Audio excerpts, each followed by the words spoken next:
This is the Old Man in the Gym, Conversations with Bob Taylor, trying to find the holy grail of youth basketball. So one of the people I thought about right away is my good friend Andy Ayrault. Andy and I had the opportunity to coach together with our two daughters, and we're related by marriage. So Andy, would you just tell people a little bit about your background, where you've been, playing career, and fill it in? All right, we'll go back into the late 1900s. I was a player here at Wayne State, actually, as was my wife. I played about a half a season over in the UK after my playing days here. Had school to finish, so I came back. And you were on a great team here. Great team here, a Final Four team, one of the only Final Four teams out of the GLIAC, actually. So that's my claim to fame, I guess. And then, one of Wayne State's best. Then there were the Tartars. Yep. And now they're the Warriors. Yep. And now Andy is the assistant coach here for the women. And he's going to have an opportunity to coach his daughter, Annabelle, next year. And his son, Adam, is going to be on the men's team here. So it's really a basketball family. And his older daughter, Julia, played with my older daughter, Maisie. And one of the things I'm trying to do is, A, get people to do the podcast with me that I've talked to and I've known, and basically we've talked basketball philosophy. Mm-hmm. And also try to help others with it. So maybe fill in, we've talked a lot about your dad. I loved your dad. Funny guy, but a basketball player, played at Xavier. Yeah. And maybe a little bit about what you guys did growing up that might have influenced your basketball career. All backyard basketball. We didn't play real early on a team, probably until third or fourth grade. But I had older brothers, and we just battled in the backyard. It was constant. Every day, friends were coming over. We had a pool in our yard, which was sort of an attractive thing for a lot of our friends. So we'd play basketball, jump in the pool, put the shoes back on, and just keep running games. And you're being a kid. Yeah, right. And that's kind of what I'm talking to people about. And then you have a son, Joe, that is a basketball person, and he was a film coordinator for Michigan State and looking to go into the profession. Yeah. So very similar inside of families. Their family and our family were similar in that we all kind of played, but we all kind of played with family. Right. And that's a big reason I wanted to come here and search for the Holy Grail, as it is. We're trying to find the Holy Grail of how we can help parents help their kids become better players. And one of the things that I've argued for a long time is that a kid shouldn't have to join a travel team to play and to play basketball for the first time, And in my day, I didn't have a uniform till 7th grade.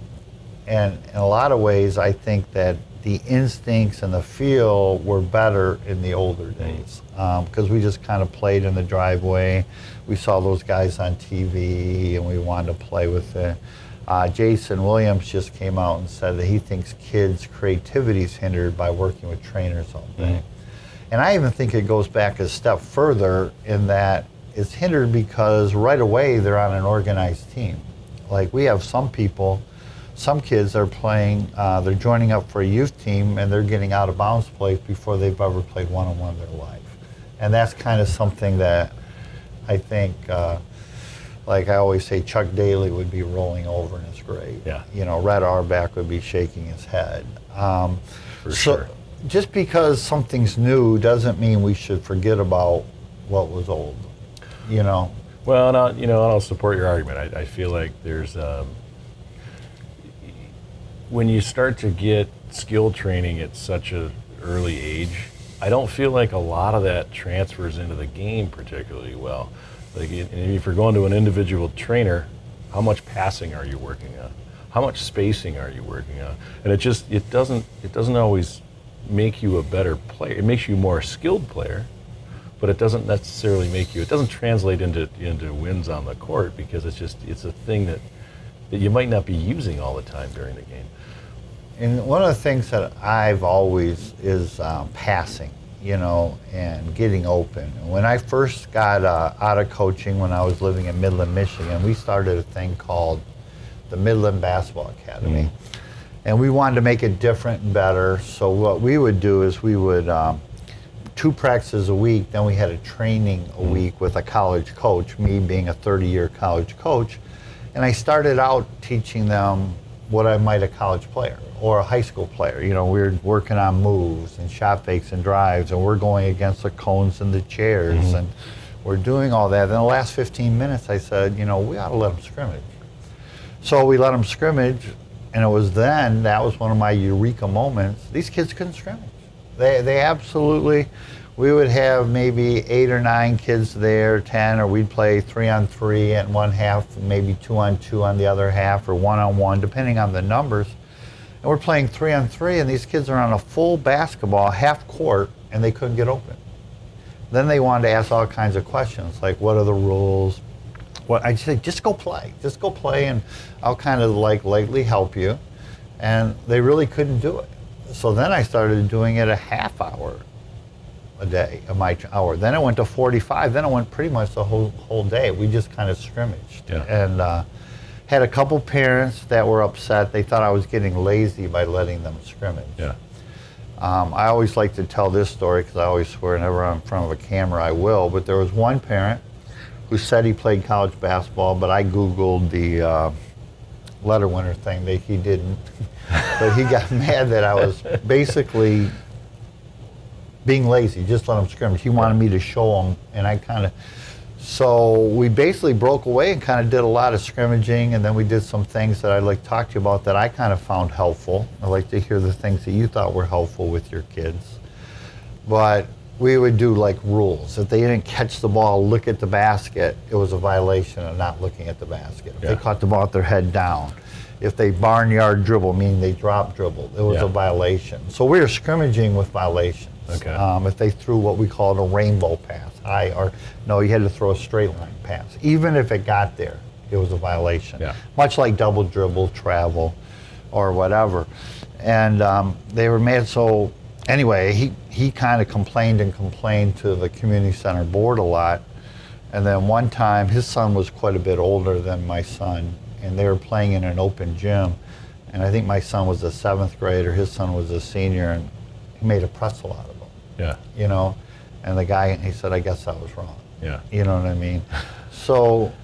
When you were doing that, did they eventually sort of kind of take all those parameters and sort of do them naturally without thinking about them after a certain amount of time? Did they just kind of? Well, I thought that was one of the best things I did, were the violations. Yeah. We call them, in my book, you hand me a book, I'll hold it up, but in The Old Man in the Gym, I talk about 14K habits. I had 14 habits, and with the young kids, it was basically just 5. Like if they stopped and they didn't move, we called it watching the paint dry, like out of Hoosiers. You can't stand. So yeah, then they became natural. Yeah. If they weren't in a stance, what we called low and wide, there was a basket.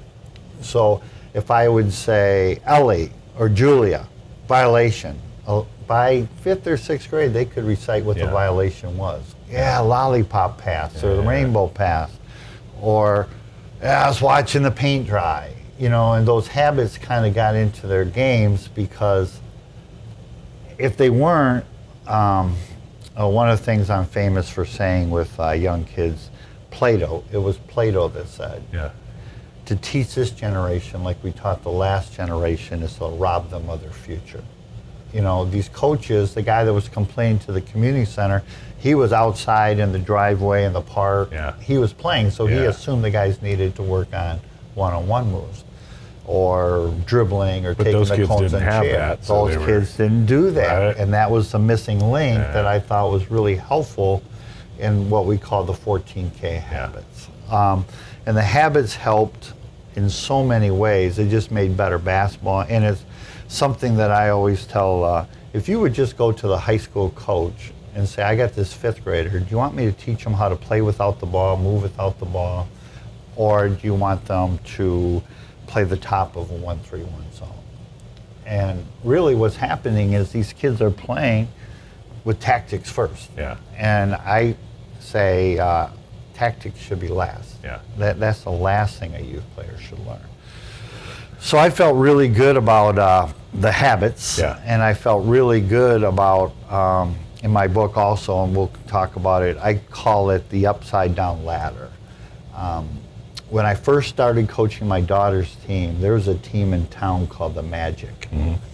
They would whoop us like yard dog. I mean, they would just whoop us. And they'd beat us by 25, 30 points. And you know my wife like your wife. They play college basketball. They're competitive. They're pressing you. Why don't you press them back? I'm like, well, we want to begin with the end in mind. Yeah. You know. So long story short, in 5th and 6th grade, that team would beat us badly. 7th grade, it was kind of even. And in 8th grade, we beat them by 20. And we won the AAU state championship. Early on, and I think you'd appreciate this, they would press us. They got the biggest, strongest athletes. And a lot of times I think the parents think the winning team is the best team. Yeah. And I think we have to change that. That's one of the things I think, one of the things I didn't like about youth basketball is I thought they put winning at grade level above player development. Yeah. And being a 30-year coach at a higher level, I'm like, that doesn't make any sense. Right. So the teams in the youth level that were good, we would inbound the ball, they would trap us. So we get in a little corner and they would trap us. And so we taught upside line, middle, reverse, cross court opposite. The basic, circle the ball. Our kids couldn't throw a cross court opposite. They couldn't throw it that far. So the team knew that, so they'd bring off 5 up and take our tee away. Yeah. So instead of teaching them a press they'd have to run in high school, they're now running a press that's winning at 5th or 6th grade level. Yeah. We couldn't counteract it, but then by 8th grade, we could throw that thing over the top. And we could hit the middle, and we could attack. Yeah. And they would steal it, and they would just dribble down and chuck up a layup and send the big 2 strong girls behind and put it back in. Yeah. And those things, they never really learned to shoot correctly. Right. They never learned. And so the end of the mind was that team won the AAU state championship, and then we did the same thing with my daughter Maisie's team, who played with Julia. Yeah. All 20 kids played in college. And I think it was because of the end in mind. Yeah. And that's why I'm on my quest for this golden grail. So maybe tell us some of the things you did with your kids that you thought was really good. And then maybe some things you would change different, because I keep telling people, because some people that coached on my daughter's, or parents that played on my daughter's LA's team said, well, you didn't do that then. Well, after 10 years, I kind of got a little better at it. A little bit different with Maisie. I saw some things that could improve, and a little bit different with RJ. I saw some things that could be improved. Well, so maybe to start off, I had when my daughter Julia first started at Michigan State, the coach came up to me and she said, I've never had a kid in all my coaching career that understood space and game flow better than she does. And I said, well, that's a nice compliment. I said, but that wasn't by accident. I said, she played, and all my kids played AAU young, just because it was the only thing that they could do at such a young age. There was no organized, and it really wasn't organized either. But I pulled them out 6th grade about to play CYO. Now, explain what CYO is. So CYO is Catholic Youth Organization, so that's done through the church. So that used to be a lot bigger when I was a kid. So basically, you're just playing all the youth in the local Catholic churches around the city. The advantage to that was, instead of having 4 games on the weekend and 1 practice during the week, like the AAU season would be, we'd have 4 practices and 1 game on the weekend. But it was so much better from a development standpoint, because we would have all that time to sort of figure out, where to be on the floor, how to make good passes, how to move, what all the areas of the floor are called, like that. The simplest stuff that you'd think would be important, but when you tell somebody, go to the short corner, I had high school kids after that didn't know where that was or what that was. Mm-hmm. So I think that was an important part of their development, of just the understanding of the game and how to get open, how to get yourself open. there's a lot of importance to that I think is overlooked by over skilling them in training individually. It kind of goes back to where when I first found out these kids couldn't get open on a whole half court, Yeah. I said, wait a second. We played on one-car garage. We played 3-on-3. Yeah. We could all get open. How are you guys not getting open? Right. So one of the things I really have grown into is kids should learn by playing. Yeah. So as a community center, when I started there and we started scrimmaging more, I kind of evolved into, instead of calling them drills, we called them competitions. Because I said, well, you know, when I'm in 5th or 6th grade, I didn't want to go to the gym with Daddy and do drills. Right. But I'd like to go there and play. Yeah. So we got a group of kids that would go play. And the best thing about travel basketball to me is it gets everybody together.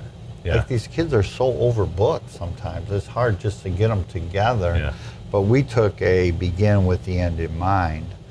But we did very similar things in that we had a court at the house. I still remember your Wayne State backboard at your house. So what did you do like in the driveway with Julia, Joe, and Adam and Annabelle?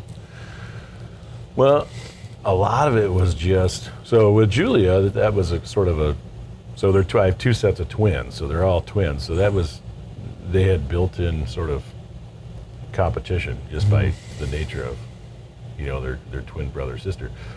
She was at the advantage. I always had her playing with the boys growing up. So she was, physically, she had to be more prepared, but she was pretty tough as a little kid and very hyper competitive. There wasn't much that we could, you know, kind of push her to do because she was already doing it without the encouragement, right? But in the driveway too, just working on, I mean, shooting form was a big thing. Like we were just learning the correct, and I don't want to brag, but they're probably, the group of them, my 4 kids, they're all really good shooters. And that's why, one of the reasons why I'm here. Yeah. Because you've had success, and Yeah. I think people should learn from your success.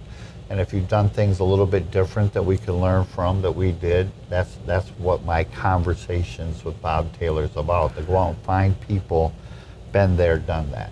Yeah. You know, we were similar, and we taught them how to shoot. Yeah. Like, we wanted them to shoot well, and we wanted them to have good fundamentals. Like on my ladder, we'll talk about it in a little bit, we have rungs on the ladder, and you keep climbing. And the ladder is held together by fundamentals, and then I put hard work over here. Yeah. But now I change it to play hard. If I wrote a new book and had it out, I want them to compete, you know?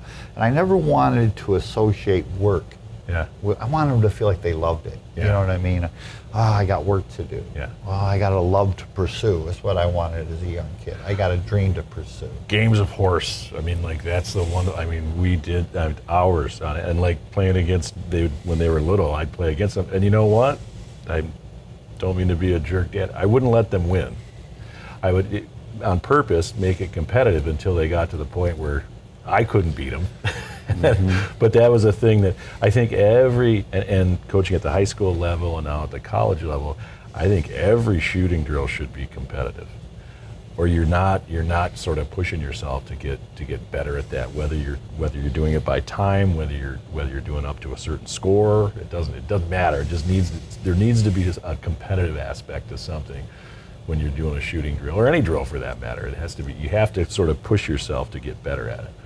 And then, but what came first? The love for the game, the understanding of the game, or do they just have a passion they were born with? Wow, good question. You know, I think that, and so they all played a lot of sports too. Like and then kind of sort of just gradually came to basketball as their main sport. And my son still plays baseball, but was all 4 of them all played baseball. My older son played football. He was a really good tight end in football. Like they did a lot of stuff, and I think they just kind of gravitated towards baseball. That's one thing my dad never did either. He never forced us to do anything. Like I had a brother that played college football and a brother that went to the Navy, and my sisters, you know, all played sports. But he never, said, hey, you're going to play basketball or you're going to play football. If we started something, we had to finish it, but we could do whatever we want. My middle brother was an unbelievable baseball player, the one that went to the Navy. And I've got, 2 cousins that played in the major leagues, and so we all the entire family, at least on my dad's side. Actually, on my mom's side too, my grandfather played football at Syracuse. Okay. So So you had an athletic family. Athletic family, and Yeah. there wasn't, they just were born. They were born to play sports because they were competitive, and we had to get them into something that they could become good at. Now they were blessed a little bit with some physical attributes that helped them, of course. But people would say, they're just good because you and your wife played in college, and they didn't understand the amount of time that we spent as a parent really working with them and really showing them how to do things and getting them and and there's been times where they're like, I don't want to, where they would say like, I don't want to do this, but then the flip would get switched again, and and once they got really good, then it became a lot more fun for them too. Yeah, you're jumping on a lot of things that I've been talking about in my book and in the conversations that, opposite of you maybe, we always say my kids didn't win the Lucky Genetic Club. Yeah. They wasn't the genetic pool that just said, okay. But because I coached for so long, that I kind of knew what the high school and college coaches want. Yeah. Like your background's you coached in high school and now you're coaching in college here at Wayne State University. But I came out right out of the block as a freshman in college. I was working at basketball camp in Wolverine, Michigan. That's where we met our good friend Dean Lockwood. Yeah. And we just worked 7 weeks of summer up at this camp in the middle. So I worked camps for about 45 years. Yeah. And then I coached for 30, and then I said at least 25. I've been coaching my own kids, so that meets the century mark. But I started seeing the game from my own kids' eyes after I got out of coaching. Yeah. And so Ellie was usually in the car with me because she's the first one I coached.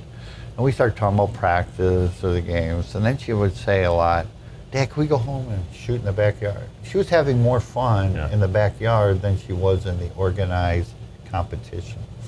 And one of the things I've argued is just because we've gotten away from something doesn't mean that it wasn't good. And why do we get away from the pickup games and the driveway games? A lot of what I feel is like, and maybe you can talk about St. Cecilia, but I talk about St. Cecilia a lot. Yeah. In the 80s, when I was assistant at Lake Superior, I'd drive down to Lake Superior and I couldn't take a football and throw it as far as I could with my opposite hand, and I hit 25 college players. Yeah. They're just playing. Yeah. They're playing cutthroat. They're playing pickup. They're dribbling on the side. There were old guys who were sitting at the water fountain ready to help the kids with little tips. Yeah.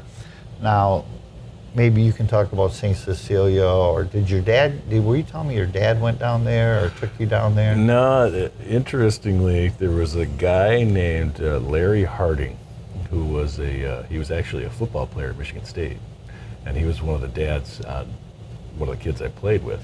But we had lost to a Detroit public school that doesn't exist anymore when I was a junior in high school, and we had a pretty good team. But he felt like we just weren't tough enough. And so we, and St. Cecilia's in the inner city, and it was a real hotbed for basketball back in the 80s, where you'd have, the Detroit Pistons would play there. You'd have a lot of pro guys or real top-end college guys that were playing there. So the leagues were, and the gym, as you know, is just a tiny little Cracker Jack box of a gym where there wasn't even on the one sideline was a brick wall. Like you couldn't even go out of bounds. If the ball hit the wall, that was out of bounds. But the competition there was unbelievable. So Mr. Harding used to take us up there, and he would, and he'd get in your ear, and he would we would be running by ourselves. He wasn't doing really any basketball coaching, but he would do toughness coaching. He would say, when that guy comes across the lane, you run into him, he was doing football coaching in basketball. So, but it was super helpful as we went into our senior year of basketball, and we ended up playing that Detroit Public School League again in the districts, and we beat them.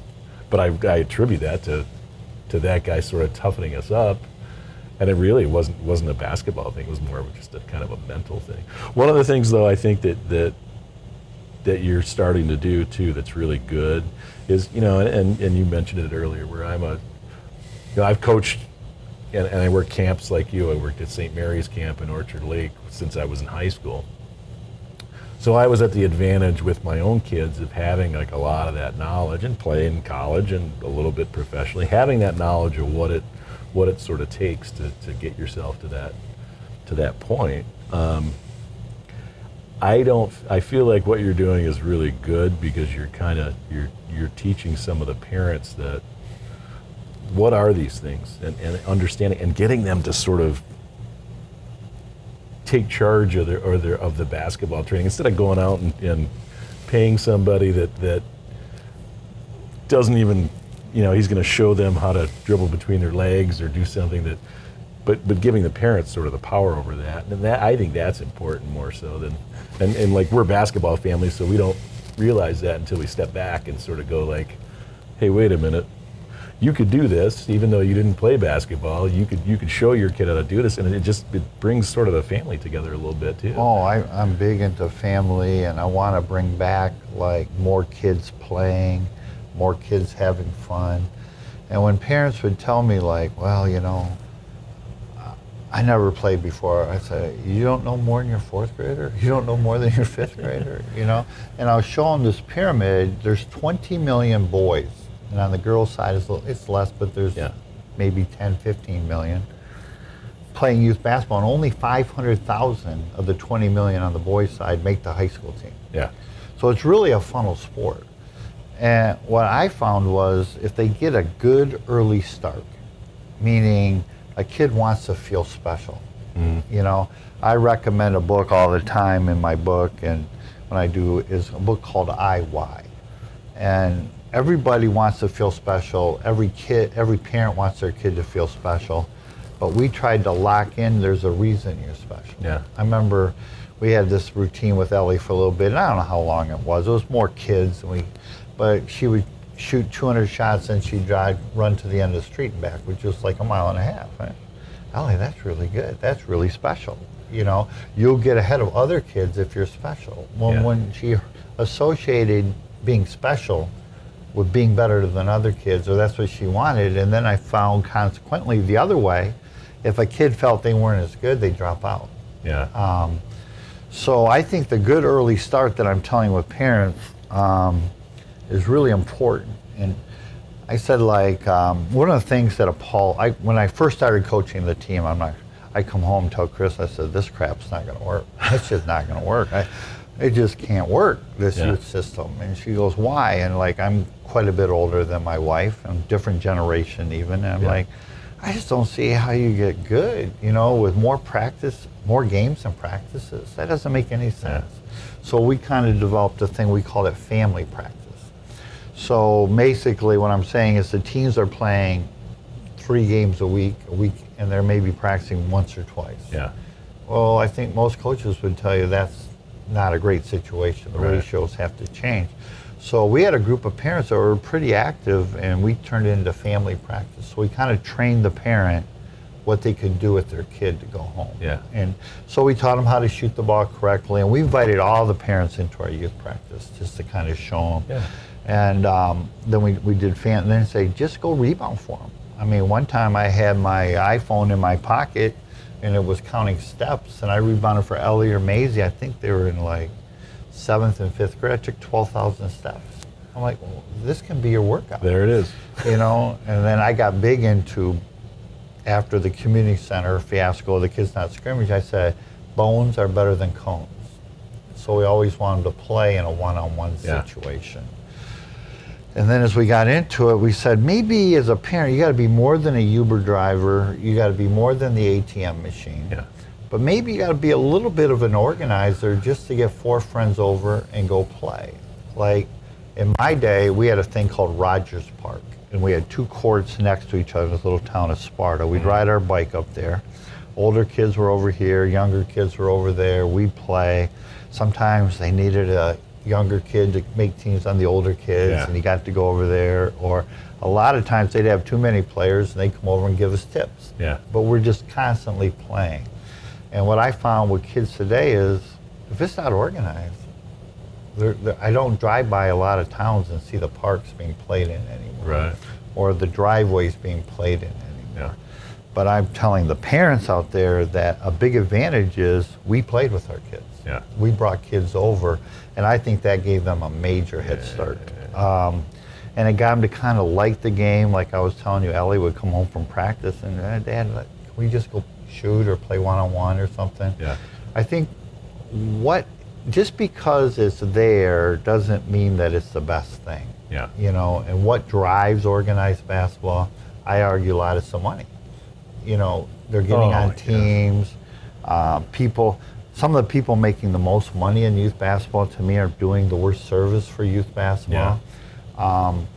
So I've we've over-organized sport, less unorganize it. That's part of what I'm saying. Parents, let's go out and let me show you ways that you can just go out and be more than a Uber driver, be more than the ATM machine. How many kids do you think that you've seen get trained by a personal trainer or spent thousands of dollars playing travel basketball that never got or they feel like they're entitled to a college scholarship after all that, you know, especially kids that are at the high school level, but never sort of get there? I mean, there's probably a ton, I got to imagine. Well, that goes back to the pyramid.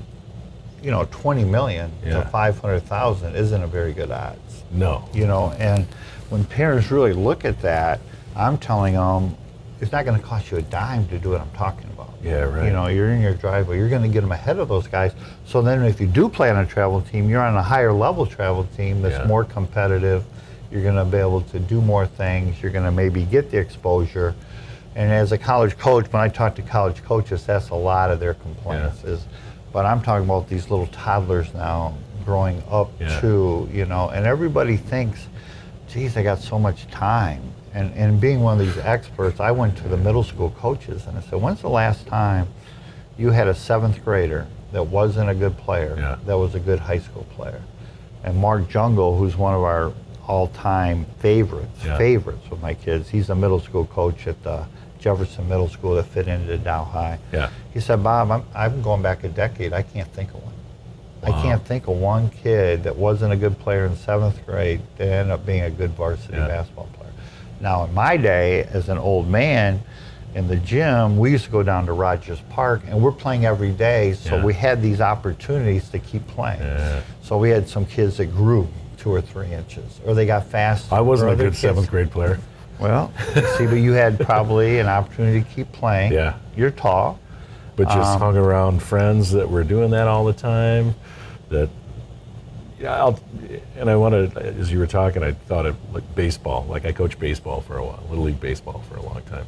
And there was kids that, you know, that some of those guys, some of the dads who thought they were baseball experts, they probably barely ever played catch with their kid. And then they would expect that while you were trying to coach them in baseball, that they'd be able to do certain things because you were coaching them. And there's a couple of guys that said, you got to just go play catch with him because he's not comfortable even just catching the ball. And I think just doing that sort of thing, like when you said rebounding for your kid, not only does that build sort of their basketball skill, but it just builds a bond between your kid where you know, and you understand how they're sort of progressing and where they should be, and you don't have any sort of misconceptions of how good they are because you're actually playing with them all the time. And you're giving them a big advantage by simply playing. Yeah, I've been on that for a long time. Like one of the outreach, a benefit of the old man in the gym is you're never gonna get this time back. No. My dad always said, Bobby, he's Bob Sr., God doesn't count the time against you when you're playing with your kids. You know, play with your kids. That time will go so fast. I remember my dad would go home from work. He was a builder. He was tired. He'd get a chair and sit. and he had a bucket of baseballs, and I would pitch to him. So if Yeah. I threw a bad pitch, I had to run, go get the ball, because he was tired from work. But Yeah. we did that for forever. Yeah. And then he saw that I kind of gravitated towards basketball, so him and Mom would come out and rebound for us. And I think we need to bring that back. Yeah. I've said it a few times. Parents, you must be more than ATM and Uber drivers. And that's what I think the parents become. Yeah. Very often, well, I sign them up for this, I sign them up for that. We're at the level I'm talking about. I really think that 3rd through 6th grade level is huge. Yeah. And not that they have to drill, or not that they have to do all this stuff, but that's the time they learn to love it and feel it and grow into the game to where they want more. Yeah. Because then 7th grade, boom, the funnel starts. Yeah. And that's what I try, and that's one of my things, get more kids playing. I talk to so many high school coaches as I'm doing this in college. The numbers are dropping, Yeah. you know, because why do I have to go pay $800 for my kid to play basketball in 4th grade? You don't have to. I'm trying to yell, you don't have to. And like that's a problem too. Like you're pricing a lot of kids out of that entire system. Like there's kids that don't have the means, or the parents don't have the means to sort of support that, and so there's kids that would normally, let's say, go to the park and be playing back in the old days, that became good players, where they just don't have that opportunity anymore because they're not going to the parks. And in a lot of cases, that's not a possibility either, where you've had, you know, there's things to be nervous about as a parent, just letting your kids ride their bike down to the park these days, you know, and it's not the same. But there's ways around that too. I mean, I think you really need to, you have to get a little bit creative about how you're, now again, like I was at the Advantage where we had 6 people in our family. We had a built-in 3-on-3 tournament every time but we did that for fun instead of, you know, there's times when we didn't go on vacation, and we'd stay home for that, and we'd go up to the local park at an indoor like half-court gym, and that's what we do. We played 3-on-3 and mix it up. Like sometimes it'd be girls versus boys. Sometimes it'd be we'd pick teams. And I think so much is learned from that. I put a little thing in my book. My brother Billy was a bad player. Yeah. He just wasn't very good. A good football player. And so we were trying to win in our driveway, right? And so he would go complain to Mom. We're young, and they're still going to go. And parents, they're not throwing me the ball. So my mom, Maisie, would come out and say, you got to throw the ball to Billy, or else I'm going to take the ball away. And so then we had to figure out, which I thought helped our IQ, we got to get the ball to Billy, get it back, and go play to win. So we started calling it Billy ball.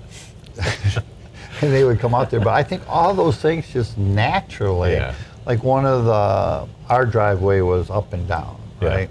So the neighbor across the street had a driveway straight, and they go over and play, but they had a brick wall like you're talking about at St. Cecile over there kind of close. We had to stay away from there. And all those things is, you know, fair to both teams, if you would. It was just things naturally kids do. I always take a quote from Mr. Rogers. People think when kids are playing that they're just goofing around. Well, play is really the job of children. Yeah. It's really the job of these kids to play. And as a parent, it's our job to go play with our kids. Yeah. And let's not take that loosely. And then with my old man in the book, and my second book is pretty close to being completed, is written more to the youth parent. How can I supplement the stuff we're talking about right now? And that's why I'm going, how can I supplement helping my kid to get better? Because I want more kids playing. I talk to the high school coaches, especially girls. You and I have talked about it. The numbers are dwindling. There's a high school league up where we used to live by Midland, Michigan now. They only have varsity. They don't even have JV. Yeah, that's happened a lot. And the numbers are dwindling, and I'm saying at the end of my time in basketball, I want to try to change that. I want to try to get young kids playing. I want to get families closer together. And I want to make better basketball, because I really believe it was better basketball coming from the driveway. Now, some of the things they've done is they've gotten stronger. There's no question. The training has gotten stronger. There's some advantages. Kids have become better with one-on-one moves and stuff. But I'd like to talk to you about our ladder now. I developed this ladder, and when I first started coaching, I would tell my wife after every time I'd play in a youth tournament, I'd go and take a shower. I'm like, this is unbelievable. They're pressing these little kids, and they're doing all this, and the referees, they're fouling. The referees aren't calling fouls because either the clock has to stop or they have 7 games that day. I'm like, this just doesn't make sense to me, you know? And I really got against tactics. The tactics of the press that we couldn't throw over. Or one time we played against a diamond press where they trapped us back to a triangle and 2. You try to teach a 5th grader what's going on, and it was like, just doesn't make sense. So I did what I called upside down ladder. I took what I thought it should be to what it was, and the bottom line of the ladder is IQ. Like you were saying, that's the short corner. You know, always working on the skills and the fundamentals, how to shoot correctly. Well, that's the elbow, or the 2, you know. Well, that's the top of the key, or so we wanted their IQ to grow.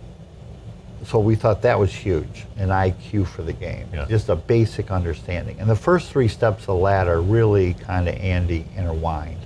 One is IQ, the second one is concepts.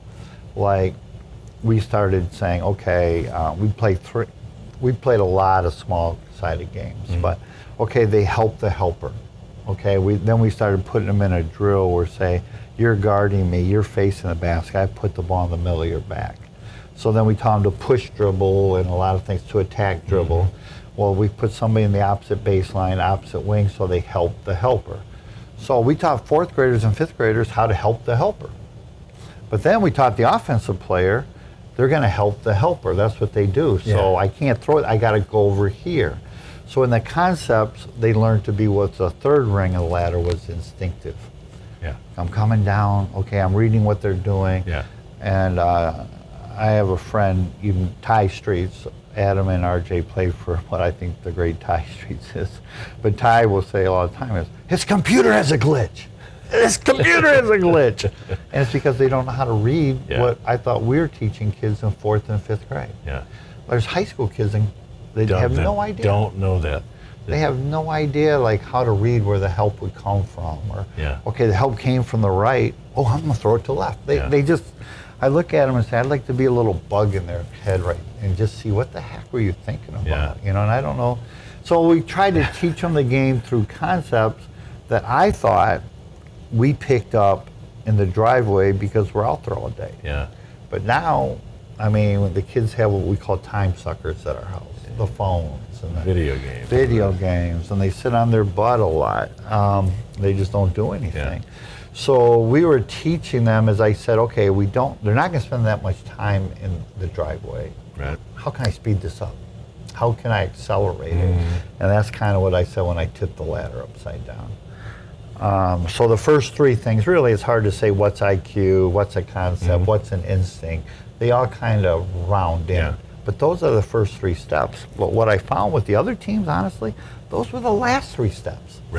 They were the last. Their IQ was the last thing. They were worried about tactics. Their out of bounds plays, their zones. So you get the ball to the best player and let them drive, and then everybody crash. You know, it was tactics, and then it was team improvement.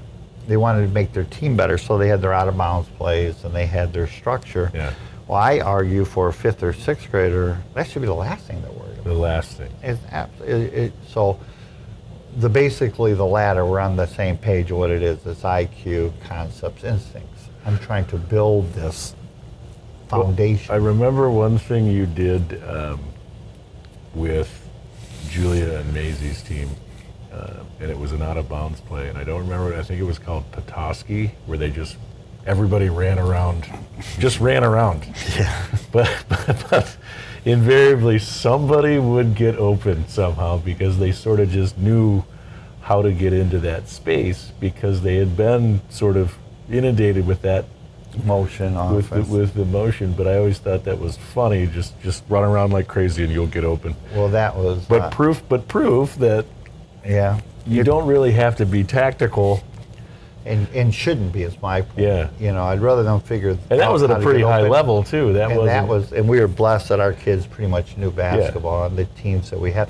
Because I think that, you know, certain people are going to rise, and the team that we're on was pretty competitive. But actually, it came from our friend Don Meyer. Don Meyer would always say, "There's no rule in basketball that says you got to stand like a dork till the ref hands the ball." So we would start running around right away. And we would just do that like crazy. So the fourth ring of the ladder is what I call skills. Yeah. And I was talking to Dean about it. Dean Lockwood, our friend who's at Michigan State, was with Pat Summit at Tennessee and a dear friend of ours. Mm-hmm. But Dean said he used to play at a park, St. Stan's Park in Bay City. Mm-hmm. And he would go out there and they'd play for hours. And then all of a sudden he figured out, well, I'm like 5'11", and I can't dunk on these guys. And he's playing with older guys, pretty good play. He goes, I better get a pull-up jump shot. So he started to understand who he was and what his game was to what he should practice on in his skills. You know, and that became something that I think is really helpful to kids. Like, I think a lot of kids, if you ask them what kind of player they are, a fifth grade, well, I'm a 4. Why are you a 4? Because the coach, with his diagrams and clipboards and whistles, well, you're a 4. I don't think they really understand, well, I'm a driver, or I'm a shooter, or I like to shoot the pull-up. And I think by having the understands of the IQ, the concepts, and the instincts, they get a pretty good feel for the skills and how to go work on their skills. And I have a feeling your kids kind of in the same way, that by playing at the backyard with the W on your backboard, or taking them to the neighborhood club, or whatever court you had in Grosse Pointe, that really helped them get an understanding that, to me, gets ahead of the other kids. Yeah. You know, I don't know if you did anything like that. Well, early on, you know, I remember reading something that said, like, when I was coaching them in a team aspect, I read something that said, like, it's not always your biggest kid that is your best post player. It's not always it's sometimes your tall. Like, my daughter Julia played point guard on her high school team, and she was the tallest kid on the team. Mm-hmm. But it's just because we understood that part of her game, her passing ability, and her ability to see over if we did get pressed. She wasn't a great ball handler, but she just could see the floor and knew how to deliver the ball. So having her at the point guard position made us way better than if we stuck her down in the post where somebody likely would have stuck her because of her height. Mm-hmm. But I think that, and then she when she got into college, she's playing more of a 4, and can defend at the 5. She can play in the post, and it's just it's a different. At every level, it becomes a different thing. And so you by preparing them to know more about spacing and game flow and that sort of thing, I think that just helps them progress if they move forward with it and play all the positions. Like, we've gotten to a point of positionless basketball. Yeah. And there's a lot of it I like almost all of it, is that players should be skilled to be able to do everything. But I just argue that a lot of people don't have the creativity or the instincts in the field to do it. Right. You know, I was sitting next to this guy named Chad when Maisie was playing and Julia was on the team. Yeah. And he just screamed out, "I'm tired of watching my kid play like a robot." He couldn't handle it anymore. And I said, Chad, that's how they're getting trained. Yeah. They're getting trained like a robot. You know, they're getting trained by, you do this or you do that. And I think it's a big mistake. That's why I really believe that there's some good and there's some bad, but take the good, out with the bad, in with the good, you know, it's kind of thing. I started this, I was debating writing a book. I kind of wasn't in coaching. I had my kids, you know, I got to pay for college. I didn't know what to do. I was going to write a book. So I'm sitting in Betoski at a camp, and this little girl, the coach, and we had a JV team camp in Betoski that I used to run with Oakland. We kept doing it. And the coach called the 2-play. The girl caught the ball right in front of me on the right wing, right? And she must not have been at practice that week because she didn't know the 2-play. So she gets the ball and she freaks out and she dribbles to the sideline, right? And then she picks up her dribble. And then the other girls on the team were like, we're open, but they're watching the paint dry. They're not coming to help her, right? And the girl's on the sideline, and she's there, and she doesn't know how to pivot. So she stands up and puts the ball over her head. So I'm sitting here as a coach thinking, okay, she dribbles to the sideline. We've always told our kids to dribble to the circles. If you're in trouble, get to the middle of the floor because you can go right, left. Then if you do get stuck on the sideline, you pivot until you can find somebody, but nobody came to help her, so it wouldn't have done any good if she pivoted anyway. And then we said, if you're really caught in the corner or the line, you throw the ball off their legs so you get the ball back. Yeah. You know? So the coach calls timeout. And what do you think the coach thought the problem was? She didn't know the two play. Oh, yeah, she didn't play. Yeah, She didn't know the two play. Yeah, right. So my thing is, no, she didn't know to dribble to the middle. She didn't know how to pivot. Her teammates didn't know to come back. Right. And she didn't know to throw the ball off the leg. Right. And that's when I really said, we got to change this. Yeah. So that was one of my motivations was the two play. And to your point where Julia can be a point guard on one team and a 4 on another team in college, that's great. Yeah. And that versatility should never be taken away. It's just the ability to, what I call RDIs, reads, decisions, instincts, that I think are huge. How long do you feel like that takes? And it obviously would change with every individual kid, but I think there has to be a certain amount of time invested in that. And just like even with some of those things you were calling violations, if that girl were following all of those rules when you were playing, when you were scrimmaging, with your violations of not looking at the rim, or that solves her not knowing what the play is. That improves her instincts and improves the things that she could have done in that situation. Yes, and that's what I'm trying to get at, is that we can restructure. What I'm doing is, maybe this is the golden grail. A parent can play with their kid in the backyard and have those kind of general, where it gets down to more practices and games. Yeah. Well, you can get more games and practice, you can even that out by playing with your kid in the backyard. Or could you imagine being in a 3-on-3 game and you weren't looking at the basket and one of your buddies was wide open under the basket? Yeah. How long would that last? But think of that as an that was a big thing back when we were kids too, playing in the Gus Macker, playing 3-on-3. Like that was a thing that we looked forward to that every summer, going to one of those locations, go to 2 of those locations in the summer, and playing 3-on-3 basketball. Now that's disappeared. It's still around, but it's a lot tougher to sort of, and changed a lot too. But that was an opportunity to hang out with your friends But 3-on-3, just as a game, is so important because it shows you all that stuff. So it magnifies everything that you might be doing right or wrong, right? And I think 2-on-2, I argue that with kids, 2-on-2, there's a big part of the give and go. And I was listening to one of the coaches last night, half asleep, but listening to the game like a radio, and they're saying we're getting a lot of 2-man offensive plays, So we did a lot of 2-on-2, 1-on-1, 2-on-2, and 3-on-3. But my thing is, if I didn't look at the basket and hit an open player, they would have barked about it, and I would have picked up on it, So because these kids are playing so much less, I'm going to say, less time, that they're not picking up on it. And I thought, actually, I call my program the playground on steroids. I'm going to accelerate. I'm going to get faster. Yeah. What you could have learned in the park and the driveway. Yeah. And the habits are a big part of that. Yeah, but you're right, we have a thing called the law. You're always low and wide. So you always get down low.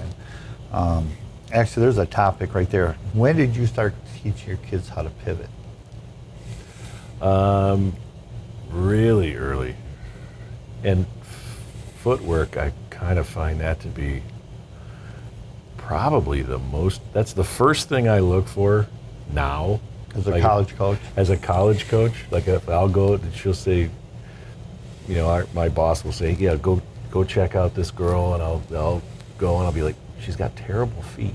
She just has terrible feet. She doesn't, especially more so in the post, but even on the outside. I mean, we've got a couple girls that their feet just aren't there yet, and it really affects their game because it slows them down getting to the basket. It makes them just inefficient, and they're quick too. That's the thing. Like they're quick guards that just don't have really good feet, and they do a lot of things that just are inefficient on the floor.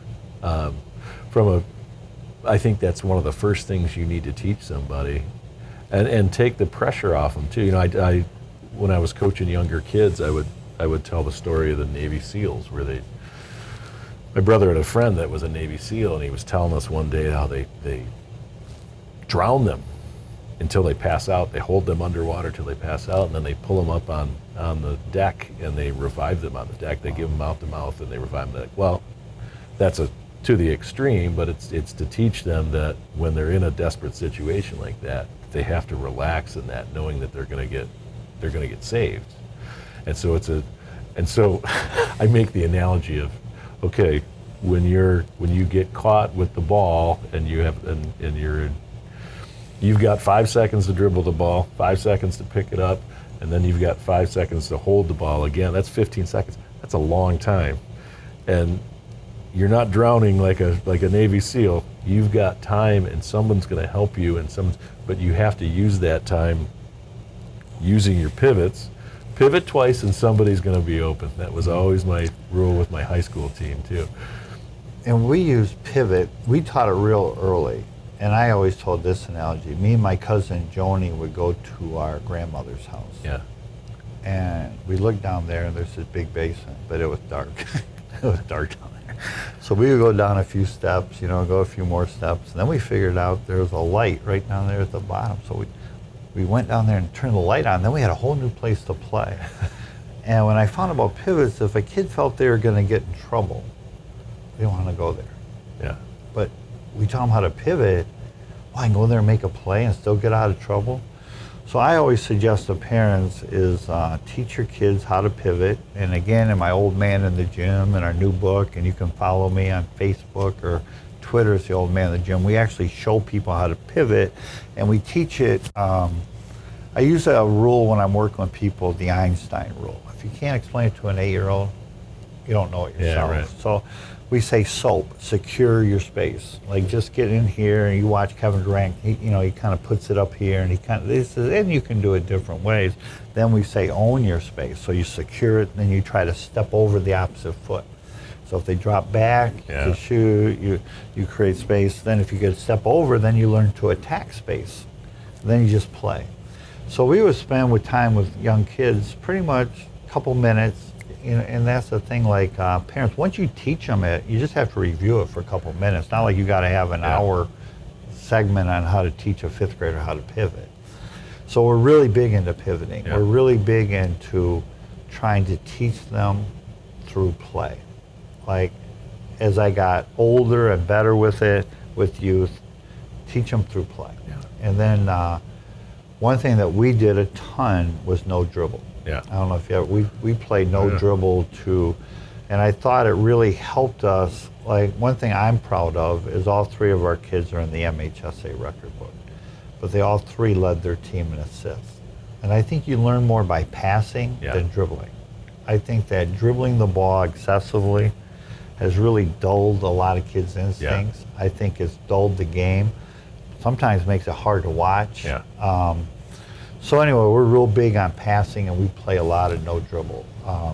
I used to run all of my press break drills with a football. Mm-hmm. That's cool. Because you couldn't dribble it. Couldn't dribble it. You had to pass it, and it was hard to score. So if you missed your layup, the other team would get the ball, and then they had to do the same thing. And so it was just a really easy way to change the way you ran your press break. I like it. And you could run it both way, and you'd have time to come press. Either on a defensive rebound, you could press because they couldn't put the ball down. They had to pass it. They had to get space. See, I like it. See, and there's another thing there for the parents and youth coaches that are watching. It's another great idea to make it fun. We would just say no dribble. And we would play 3-on-3. Actually, one of the things that my good friend Bob Wiley, who we're working with in Minnesota to promote all this, I want to do a Bobby T's 3-on-3.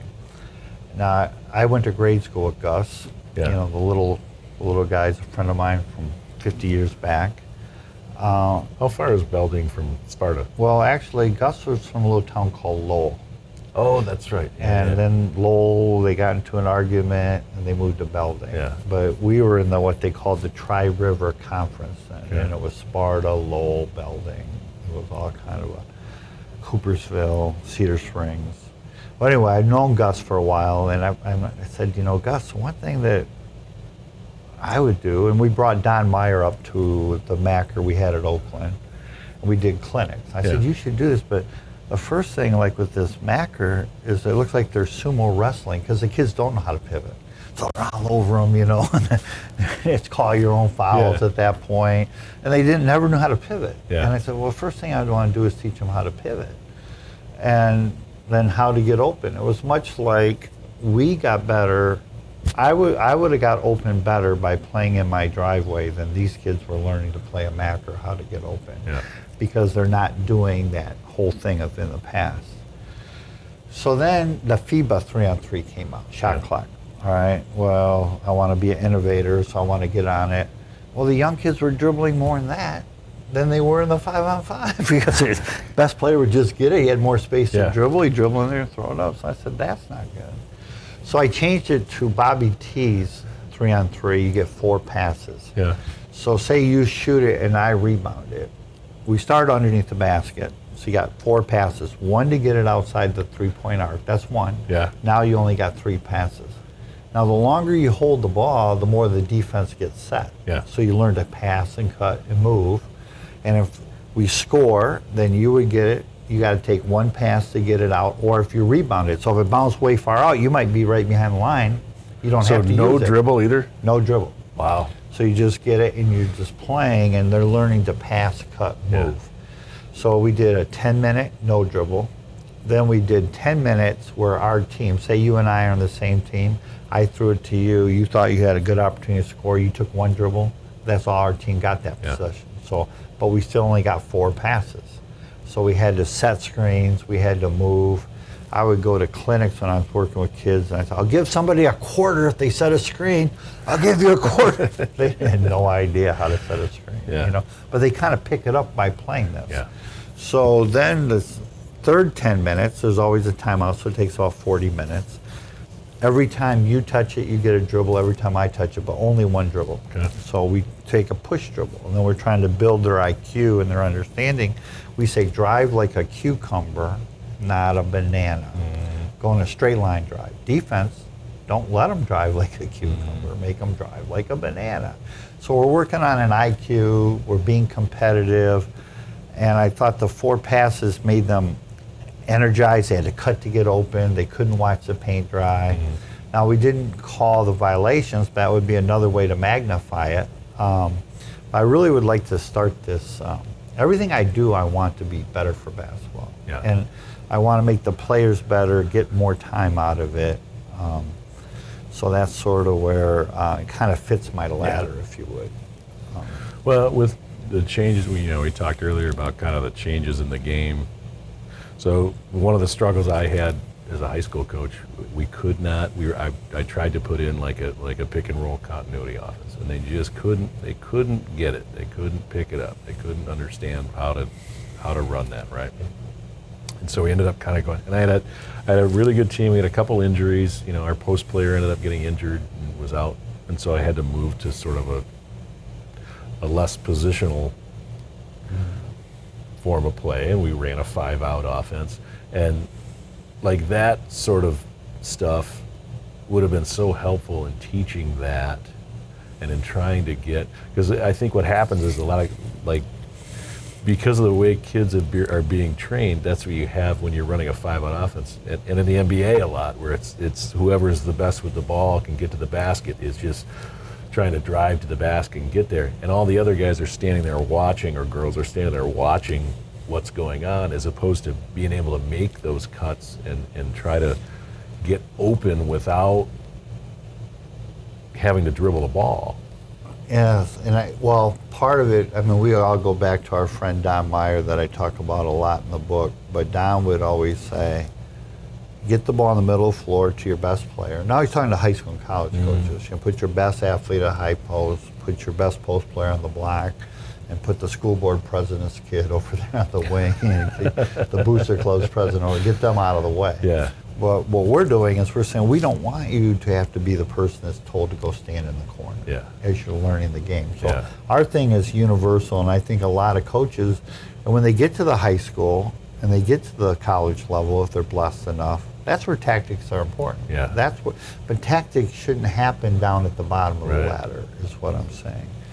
So the next thing after skills would be individualism, where you just kind of had to move. You're in the post, you got the ball, what are you going to do? Did you have a go-to move, a move that you wanted to go to? Of course. And usually just one counter to that. And like explain it maybe. And that's, so I would shoot a turnaround jump shot on the right-hand side, and usually a hook shot to the middle on the left-hand side. And if somebody would come guard that, then it was going at the basket, attacking them at the basket. And you know, I've trained kids and small kids and kids in the post and done that sort of thing, and that's the hardest part about sort of, I think, giving them the right information, is that you need to be like Karl Malone. Like how many post moves did he have? You know, one in a counter. One in a counter, and you know, he scored how many? 18,000 points or whatever. Well, the point I was making, you were a very good college player, and you set a move in a counter, which got to the next rung of the ladder above skills. Okay, once I understand what my skills are, then my individualism, I want to perfect it. Yeah. Don used to always say, if you sent Karl Malone a letter at his basketball thing in Salt Lake City, Utah, whatever the arena was named, and you put it on the right block, he wouldn't get the letter. Because Karl Malone went to the left block and drop step, and if you took the drop step away, she turned to the middle and shot a hook. They learned to keep it simple. But again, I think that's enhanced because they found who they were and what their game was. We had a trainer in town that would say, hey, you know, Ellie and Maisie are pretty advanced. We'll work out with them for free. I just want to put them on the web page. And so we went to one of the sessions, and they went through a workout, and they did what I call the do what the person in front of you does workout. Okay, you do that, and we all get in line, we all do that. And afterwards, so what did you think? I said, well, to tell you the truth, you had Ellie and Maisie doing the same thing, and they're different players. You know, Ellie's maybe softer hand, shoots, Maisie wants to get to the back. You know, you're trying to make a fish climb a tree. That's basically the analogy. And that doesn't make sense to me. And that was one of the things early on my instincts told me was wrong. Even when I would coach my own kids, and then as I got in and saw that poor little girl with the tooth call, I said, I got to do something. Plus, I don't have a job, and I don't know anything else. I want to write this book and try to help youth basketball. And the more I've grown into it, is that we don't allow kids, like, I don't know, like, if I tell my son this a lot when we're driving, I said, when I was young, we'd watch games on TV, and if I went to a youth team, they told me to be the foreman, you go over there. I said in the 70s, we protested everything. We protested long hair, we dress codes, drugs. We didn't know drugs, we were protesting it. I said, I would have protested. No, I want to play with those dudes on TV. Let me play. And I think that's been taken out by what I call the over-organization. So I'm trying to say, parent, don't clone them. Let them play. Have fun. Let them find out who it is. Grow with them and your kid, because it's such an invaluable time. And then as we talked up the ladder, IQ, concepts, instincts, all those things make me understand the game a little better. Now I'm working on my skills. Like Dean Lockwood was at the park. Well, I can't go in there because I'm only 5'11". I don't jump. I'm going to shoot a pull-up jump shot. Well, he's an All-American at Spring Arbor. He had a great jump stop. But I think it's important that you sort of build those roots so that you're that eventually that's going to bear fruit, right? That's what I'm saying, making sense from the latter. Yes. So like with that, and it's always, so if you have that good base, right, and you have the IQ and you have everything sort of building up to that, then at that point when you start to individualize like what a kid is capable of doing, I think that's late too. I don't think that, like, I don't feel like, even at the college level, I think there's kids that like, and I try to address, okay, you're not shooting quite right. Like, we need to fix your shot. You're in college and you haven't worked on sort of the right things to become a really good shooter.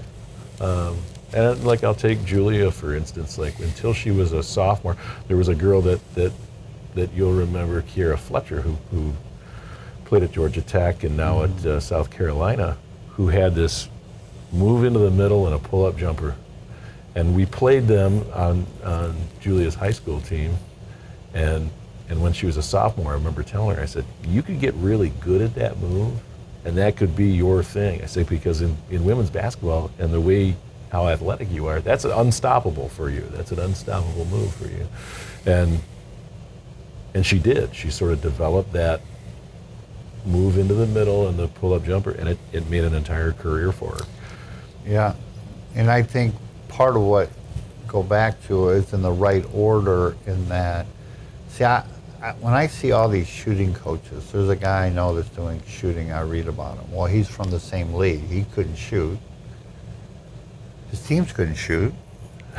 His kids can't shoot, but he's a shooting coach, you know. But I've told our kids is they own their shot young. Like, our kids really never had to change their shot. Yeah. You know, so we were solid in it, and you owned it. And we have certain things with true shooting that we talked about on some videos, is to teach a kid correctly, they got it for life. Yeah. How to pass, you know. Those things are all things that, again, parents can do. And I want to teach parents how to do it. Well, I'm really enjoying the conversation. There's one other thing that I've kind of developed that I believe really help parents. I call my if factors. Yeah. So chime in when you have any thoughts. Okay. But my if factor is inexpensive and fun. Like, when I was still coaching at Northwood, Ellie was on a team at the community center. Midland's one of those family places where families go to everything. There's 200 people at her game in third grade or second grade. I'm walking on the track above. She has all the parents and all the coaches, and I do this. I'm like, no, I would have never liked to learn basketball like that. You know what I mean? That just doesn't seem fun to me. Yeah. Plus, every time that my kids did something, I had to write a check.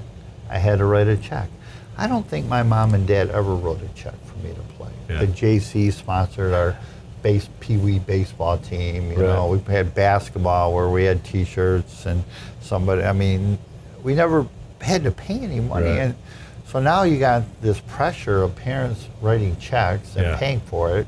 So even if, no matter what it is, it's not inexpensive. Yeah. And to me, they'd have more fun just going out in the backyard and playing. Yeah. So I try to change the way these kids are getting introduced. Yeah. It should be inexpensive fun. Yeah. So that's my first if factor. I don't know if you have any thoughts on that, but I still remember picking up your house, the W. Yeah. And that's probably where your kids got the biggest base. Well, I thought a couple of things while you were talking too. Like, my garage is a wreck. The gutter's falling off, the door's all bent up, and I have a friend who you talked to one time who was an NFL coach, and he was over, and I said, don't pay attention to the garage, it's a wreck. And he said, what are you talking about? That's a great thing. That means your kids are back here and they're playing in the backyard. But then as I was thinking about that, I was thinking about a couple of players that I've coached that will go to the basket and they'll fade out of bounds and they'll avoid contact going to the basket. Well, if you're playing at a garage basket and you can't run into that door. My brother was injured as a kid really badly. I don't know if you know that, by a friend of his that pushed him into the garage door, and he messed up his entire hand. if you aren't able to go under the basket and fade under the basket, you're going to change the way you play. You're going to go up strong at the basket and draw contact just by nature of where you're playing. But that's sort of like the if thing. Like it's not expensive to repair your garage. So, but that was kind of a different perspective on my garage being sort of trashed by somebody that, you know, really, and that guy's got 4 kids and understood the importance of you know, being around and playing with your kids. Those are things you'll never get back and stories you'll never get back. My next if factor, I say integrate fundamentals. Yeah. Like when I saw my kids when they were young, again, writing a check to go to the community center, getting them into the activities that parents do, they were learning to shoot layups and layup lines. Yeah. How many times do we shoot a layup line, layup kind of line? You know what I mean? They're learning to pass by going across the free throw line, throwing chest passes, then bounce passes. Yeah. And I said, you got to integrate the fundamentals. So we would, when I coached my youth team, and not that we did everything right, but I started to see this end in mind, we would start one person at the elbow, one person in the middle of the flame, and they had to dribble and get a layup with defense. Yeah. Or we always tried to involve a defender.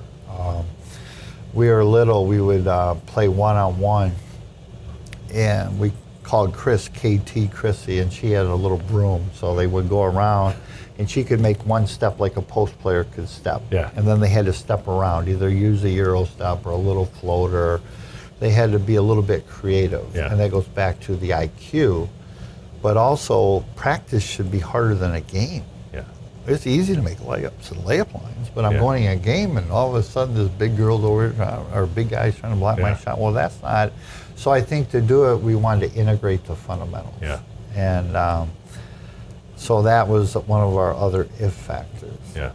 I'm getting a little bit of a brain flash now because of pressure of the video, but our fourth one was a intentional foundation.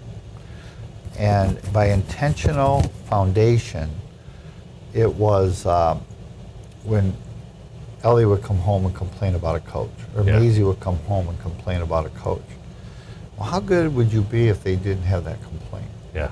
You know what I mean? Well, Johnny or Sally or somebody's doing, well, would it help you if you went over and talked to them and worked it out? Yeah. I feel like youth basketball has so many opportunities that we get lost because, well, who's always right? The paying customer. Well, who's the paying customer? The kid over there. Yeah. And I think we're losing some of that. Yeah. You know what I mean? So with this intentional foundation, I think parents can really grab a hold of Yeah. and get some benefits out of that. I don't know if you've had any examples when your kids have come home and anything you've said.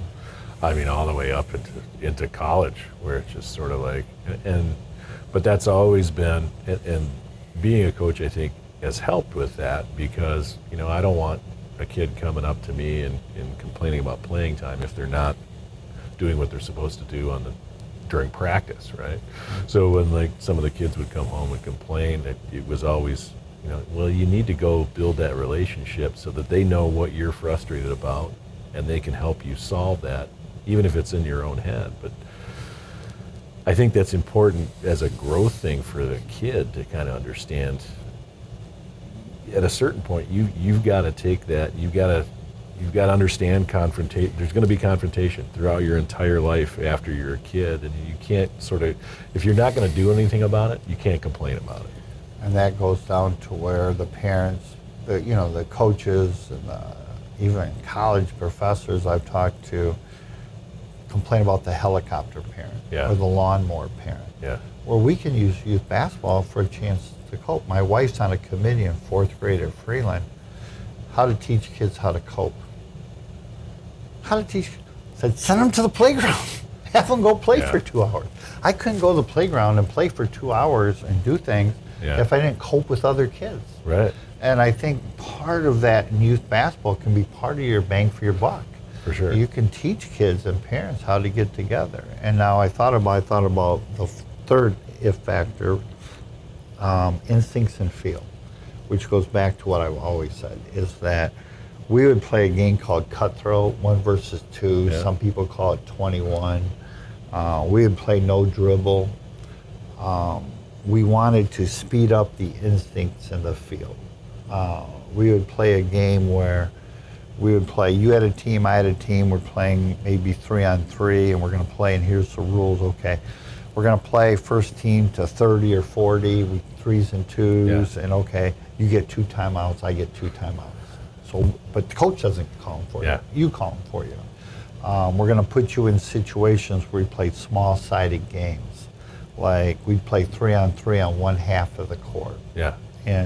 Or we take the other free throw line. So this is baseline. This would be the other lane line extended. We're playing 3-on-3. Or we'll play 3-on-3 below the free throw line. Or we'll play 2-on-2. And a lot of times what we did was, if we had 7 kids, we'd play 3 versus 4. We'd play odd number games. And you'd be surprised how much the kids kind of liked it. 2 versus 3. And we had always play, because the other ladder is hard work. Now we say competitiveness. Even if you had 3 and I had 4 and we won the game, you still got to run, Andy. You still, because life's not always fair. You know what I mean? If it was the other way around, we always played to a score. I got really upset with, what's the score? I don't know. Well, I don't know. How can you be playing a game if you don't know the score? So we always tried to make them competitive, but the instincts in the field. So to go back to the Bobby T's and the 3-on-3, we might put the ball in the middle of the back, drive. They had to help the helper that we talked about before. We'd play, so if you rebounded it, you had to play with Bobby T's 3-on-3 rules. 4 passes, and we would go. So we didn't keep talking. They played most of the time. But we sprinkled in the concepts. They taught them how to, one of our habits is no drop dribble. So if I put the ball in the middle of your back, I gain an advantage. Well, I can't drop dribble, I got to push dribble, right? And then I got to keep my head up. If that person helped the helper, I don't want to throw a rainbow pass over there. I want to throw a straight line pass over there. And those things just sink in. We had endless games of 105. Did you ever play 105? No. So 105 was, you got 10 points for a block, you got 5 points for a steal, and shots were 2s or 3s. But then you got points. You got 5 points for a two-handed tip, 10 points for a one-handed tip. But it was all stuff that, like, if I could get points for stealing the ball, I would come up and defend, and I would defend because I could get points for that. If I missed my shot, I was going to stay in an offensive rebound and try to tip the ball in because I would get points for that. And then you were limited to 3 free throws, but it was the first person up to 105 instead of 21. Wow. And it would take a while to get there. And you're emphasizing things. See, we try to do a little bit of that with score. Like when we scrimmage, we very rarely let them get an offensive rebound. Now I'm talking about young again, because then they started just chucking and chasing it and trying. We wanted them to try to get a good shot, which we thought built their IQ with shot selection. But occasionally we'd play a game to 8 rebounds. But I like that 105. I'll have to get it on the way home, because anytime that they're competitive, if there's a score, I think it's important. I really think that's important. I mean, we did that into adults. We'd go to, my brothers and I would go play that at the Detroit Athletic Club, and it'd be brawls as we were in our 30s. Now that we're older than that, it's not, we can't do that. But when we were in our 30s, we'd get after it a little bit. That's cool. Yeah, and then we say play with your kid and sweat with your kid. And I like the fact we never really let our kids win either. To go back, we thought it made them a little more competitive. Yeah, for sure. Good time, Andy.